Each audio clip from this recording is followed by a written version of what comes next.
అందరికీ నమస్తే, welcome to our channel. అయితే చాలా బాధాకరమైన విషయంతో మేము ముందుకు వచ్చిన. అయితే మనకు ఫిష్ వెంకట్ యాక్టర్ అన్న ఇక్కడ చాలా సినిమాలలో యాక్ట్ చేశాడు, చాలామంది మనుషులను దోచుకున్నాడు.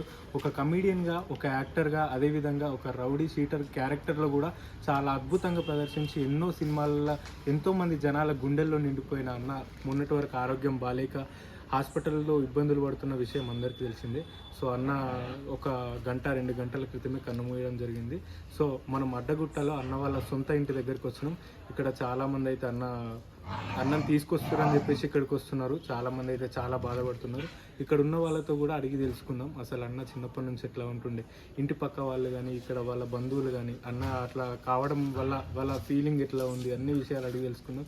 నిజంగా అందరు చాలా బాధల్లో ఉన్నారని చెప్పుకోవచ్చు. ఒక్కసారి అందరితో మాట్లాడి అడిగే ప్రయత్నం చేద్దాం అండి. నమస్కారం సార్.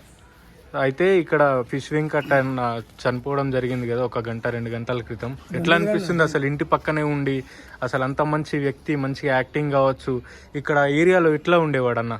ఏరియాలో మంచి మనిషి ఉండే, ఇండస్ట్రీస్లో కూడా మంచి పేరే తెచ్చుకున్నాడు, పేరేం ఖరాబ్ చేసుకోలేదు. ఇక్కడనే కాదు రామ్నగర్లో కూడా మంచి పేరే తెచ్చుకున్నాడు. ఏడ ఉన్నా కానీ మంచిగానే జీవించుడు, మంచిగానే ఉన్నాడు. కానీ ఆయన ఆరోగ్యం బాగలేక క్షీణించి రోజు క్షీణించే వరకల్లా అందరు మనసులను దోచుకొని అందరి గుండెల్లో నిండిన అన్న ఇప్పుడు దూరం అవ్వడం వల్ల మీకు ఎట్లా అనిపిస్తుంది? ఎట్లా అంటే ఇక బాధాకరమైన విషయమే కదా, అందరికి బాధాకరమైన విషయమే, బస్సులు కూడా బాధాకరమైన విషయమే ఇది.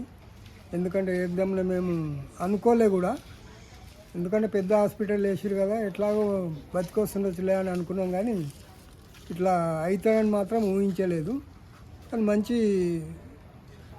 వినయం గల మనిషి, ఎవరిని కూడా ఆయన రౌడీ షీటర్గా చేసుకున్నా కానీ ఈ బస్సులో కూడా ఎవరికి ఆయన ఇదిగా లేకుండే, అందరితోటి ప్రేమగానే ఉండే, అందరితోటి మంచిగానే ఉండే, అందరితోటి మంచిగానే జీవించిండు. చిన్నప్పటి నుంచి చూస్తున్నారు కదా అన్నని, ఎట్లా ఉంటుండే అందరితో కలిసిమెలిసే ఉండే, అందరితోటి కలిసిమెలిసి. ఇప్పుడు ఎన్ని రోజులు అవుతుంది అన్నకు ఆరోగ్యం అట్లా క్షీణించి?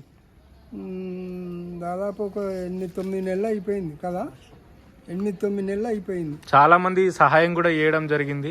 ఇండస్ట్రీస్ వాళ్ళు సహాయం చేశారు, చాలా సహాయం చేశారు. కానీ బతకడేమో అనుకున్నారు కానీ బతకలేదు. ఆయన ఏం చేస్తాం, ఆయన ఇక మనిషి బ్రతికినన్ని రోజులే మంచి మనిషి.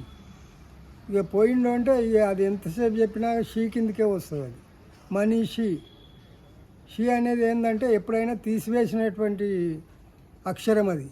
అవును, దాని గురించి ఎవరు భూమిపైకి వచ్చిన వాళ్ళు శాశ్వతం కాదు. కాకపోతే ఏంటంటే ఇంతమందిని నవ్వించి ఇంతమంది మనసులో నిండిన ఒక అన్న దూరం కావడం చాలా బాధాకరమైన విషయం. ఇది మాత్రం ముఖ్యం. అంతకంటే ఎక్కువ అంటే ఇక నేను ఏం చెప్పలేను, ఎందుకంటే ఇక మాకు కూడా బాగానే అనిపిస్తుంది. మొన్ననే 4 రోజుల క్రితమే కోటా శ్రీనివాస్ గారు చనిపోవడం జరిగింది కదా.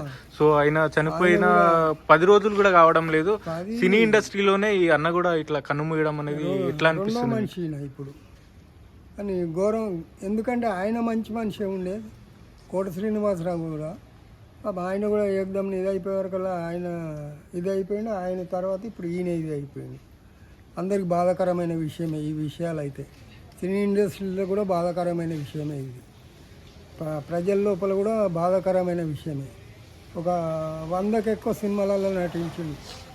అన్న నటించిన సినిమాలలో మీకు బాగా నచ్చిన సినిమా ఏమి? ఎందుకంటే నేను సినిమాలలో పోకపోయేది ఎక్కువ. నేను ఏ సినిమా కానీ ఏది చూసినా, కానీ ఒక సినిమా యాక్టర్ మన ఇంటి పక్కలే, మన చుట్టుపక్కలే ఉంటూ మనం రోజు చూస్తూ ఉంటే ఎట్లా అనిపిస్తుండే మీకు? ఇప్పుడు అన్న దూరం అయ్యింది కదా, చాలా బాధతో ఉండదు. బాధాకరమైన విషయం ఇప్పుడు, ఎందుకంటే ఇక బాధను మనం చెప్పుకోలేని విషయం ఇప్పుడు.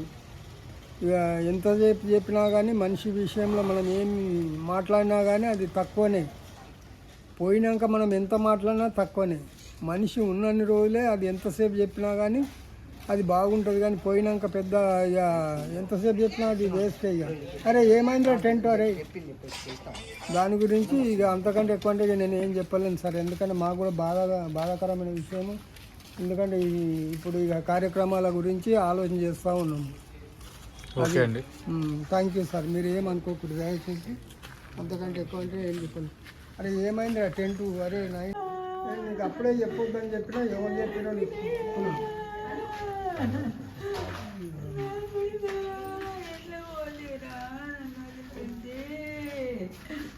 ఓయా ఓయా కుట్లేవి పడ్డాడు వాడు నా కొడుకు తిన్నాను మనిషి బిడ్డ నా అయ్యా నా భయ్యా నా ఎంకటయ్యా ఓ ఎంకయ్యా నాయనా